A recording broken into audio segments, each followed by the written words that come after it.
Prakash രാജിനെതിരായ voter ID വിവാദം. എന്താണ് സത്യം? കോടതി സമൻസ് മുതൽ രാഷ്ട്രീയ ആരോപണങ്ങൾ വരെ ഒന്ന് നോക്കാം. രാഷ്ട്രീയ രംഗത്ത് വീണ്ടും വലിയ ചർച്ചയായിരിക്കുകയാണ് നടൻ പ്രകാശ് രാജിനെ ചുറ്റിപ്പറ്റിയുള്ള വിവാദം. വോട്ട് ചോരി എന്ന വിഷയത്തിൽ പ്രധാനമന്ത്രി നരേന്ദ്രമോദിക്കെതിരെ വിമർശനങ്ങൾ ഉന്നയിച്ച പ്രകാശ് രാജിനെതിരെ ഇപ്പോൾ വോട്ടർ ID സംബന്ധിച്ച ആരോപണങ്ങളാണ് ഉയരുന്നത്. എന്നാൽ ഈ വിഷയത്തിൽ യഥാർത്ഥത്തിൽ എന്താണ് സംഭവിച്ചത്? ആരോപണങ്ങൾ എന്തൊക്കെയാണ്? കോടതി നടപടികളുടെ പിന്നിലെ സത്യം എന്താണ് നോക്കാം. 2019 ലോക്സഭാ തെരഞ്ഞെടുപ്പിൽ ബംഗളൂരു സെൻട്രൽ മണ്ഡലത്തിൽ നിന്ന് സ്വതന്ത്ര സ്ഥാനാർത്ഥിയായി മത്സരിച്ച സമയത്ത് പ്രകാശ് രാജ് നൽകിയ തെരഞ്ഞെടുപ്പ് സത്യവാങ്മൂലമായി ബന്ധപ്പെട്ടാണ് ഇപ്പോൾ ചില പരാതികൾ ഉയർന്നിരിക്കുന്നത്. പ്രകാശ് രാജിന്റെ പേര് ഒന്നിലധികം സംസ്ഥാനങ്ങളിലെ വോട്ടർ പട്ടികയിലുണ്ട്.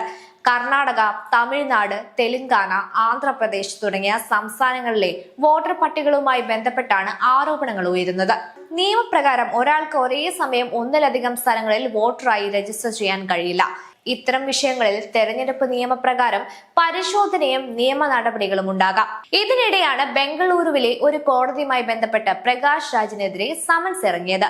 കോടതി അയച്ച സമൻസിന് ഹാജരാകാത്തതിനെ തുടർന്നാണ് നടപടികൾ ഉണ്ടായത്. എന്നാൽ ഈ വിഷയത്തിൽ പ്രകാശ് രാജ് തന്റെ ഭാഗത്തു നിന്നുള്ള വിശദീകരണങ്ങളും നൽകിയിട്ടുണ്ട്. സോഷ്യൽ മീഡിയയിൽ അദ്ദേഹം തനിക്കെതിരെയുള്ള ആരോപണങ്ങളെ വിമർശിക്കുകയും അവ തെറ്റായ പ്രചാരണങ്ങളാണെന്ന് ആരോപിക്കുകയും ചെയ്തിട്ടുണ്ട്.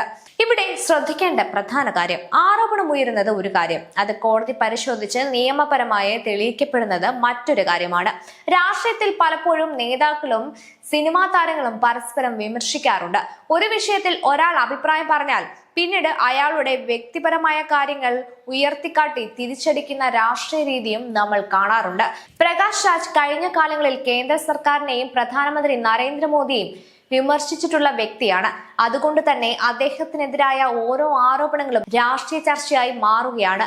ഇപ്പോൾ ഉയരുന്ന പ്രധാന ചോദ്യം, ഒന്നിലധികം വോട്ടർ ID സംബന്ധിച്ച ആരോപണത്തിൽ യഥാർത്ഥ വസ്തുത എന്താണ്?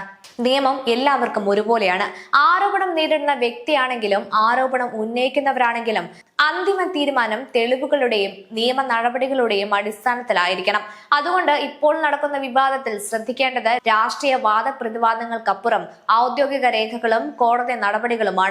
ഈ വിഷയത്തിൽ കൂടുതൽ വിവരങ്ങൾ പുറത്തു വരുമ്പോൾ ചിത്രം കൂടുതൽ വ്യക്തമാകും.